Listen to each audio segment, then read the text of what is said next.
reste de l'actualité, Donald Trump a-t-il prononcé la phrase de trop? Le tollé ne faiblit pas. Il a déclaré, je vous le rappelle, vouloir refuser l'entrée aux États-Unis à tous les musulmans et il est désormais lâché par son propre camp. Les démocrates, eux, se délectent. Hillary Clinton lance une campagne anti-Trump. Océane Nicole.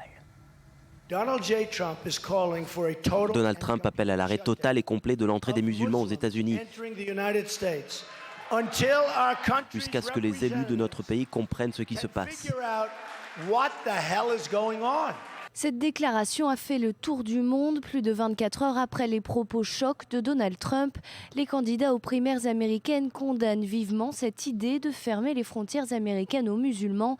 Et même dans son propre camp, Donald Trump n'a pas trouvé preneur. La Maison-Blanche a d'ailleurs appelé les candidats républicains à couper tous les liens avec le milliardaire américain. Plusieurs membres du parti se sont en effet désolidarisés comme Jeb Bush. L'ancien gouverneur de Floride a qualifié Donald Trump de déséquilibré. Pour Ted Cruz, le sénateur républicain pour le Texas, cette idée est loin d'être la bonne pour les États-Unis. Je ne suis pas d'accord avec cette proposition, mais je pense que nous avons besoin d'un plan pour combattre cette menace à laquelle nous faisons face, qui est le terrorisme islamique radical. Mais c'est bien la candidate démocrate qui a viruleusement condamné ces propos. Au-delà d'être des rivaux politiques, Hillary Clinton et Donald Trump n'ont jamais été en très bons termes et les déclarations polémiques du milliardaire ont souvent fait l'objet de vifs échanges entre les deux candidats à la Maison-Blanche. Et les derniers propos houleux de Trump n'ont pas fait exception à la règle. Hillary Clinton a pointé du doigt les problèmes de valeurs américains du candidat républicain. Donald Trump, the Republican frontrunner. Donald Trump, en tête de la course des Républicains, s'est fait un nom ces derniers mois en mettant en avant la peur et la paranoïa. Sa dernière insulte est son appel à fermer les frontières américaines aux musulmans. Cette idée est dangereuse et honteuse. Cette nouvelle polémique a inspiré l'ancienne première dame des États-Unis qui en a profité pour lancer un nouvel élément de campagne contre l'opposition. Une nouvelle formule, Love Trump Hate, à savoir l'amour l'emporte sur la haine. Une référence naturellement au nom de son adversaire politique. David Benaïm, vous êtes avec nous, notre correspondant aux États-Unis. Est-ce que cette fois, Donald Trump est allé trop loin? On le voit, la polémique continue d'enfler. Pour Donald Trump, il semble qu'il n'existe pas de limite à ses mots et à sa rhétorique. Et avec chacune de ses propositions, il consolide sa position de leader. La classe politique est sous le choc, surtout du côté républicain. Ils ne savent plus quoi faire de Donald Trump. Tous les candidats ont dénoncé l'islamophobie de Trump, allant même jusqu'à le traiter de fasciste. Pour Paul Ryan, le chef de file des républicains au Congrès, qui ne s'exprime jamais sur la course à la présidence, les propositions de Trump vont à l'encontre de tous les principes du Parti républicain. Même George W. Bush et la fondation Reagan se sont exprimés sur le sujet, rejetant des propos anti-américains qui font le jeu de la menace terroriste. En réaction à ce rejet massif dans son propre camp, Trump menace une nouvelle fois de faire cavalier seul, sans le soutien de son parti. Et un sondage paru hier sur CNN peut lui donner des ailes. 70% de ses supporters affirment vouloir le suivre s'il décidait de se présenter en tant que candidat indépendant. Et toute cette controverse devrait faire au moins une heureuse, comme vous l'avez dit, Hillary Clinton, pour qui un boulevard vers la victoire vient de s'ouvrir. Merci à David. On vous retrouvera un petit peu plus tard dans l'émission pour parler du malaise des musulmans aux États-Unis après cette sortie de Donald Trump. En Chine attaque et la sortie polémique de Donald Trump. On s'intéresse au malaise des musulmans américains. Ils sont entre 2 et 7 millions. Aucun recensement officiel des musulmans aux États-Unis.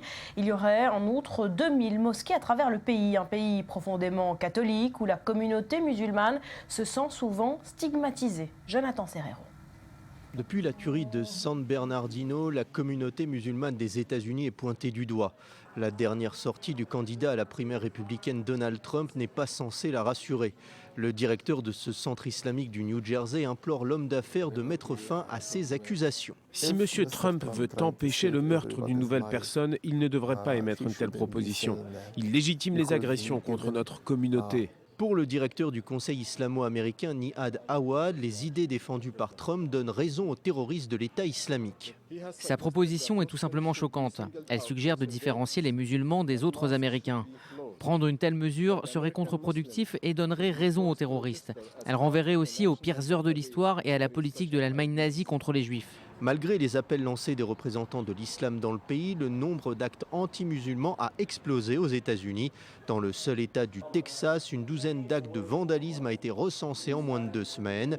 D'autres centres islamiques ont reçu des appels anonymes les enjoignant à se convertir au christianisme. Le responsable de cette épicerie a fait les frais de cette haine galopante.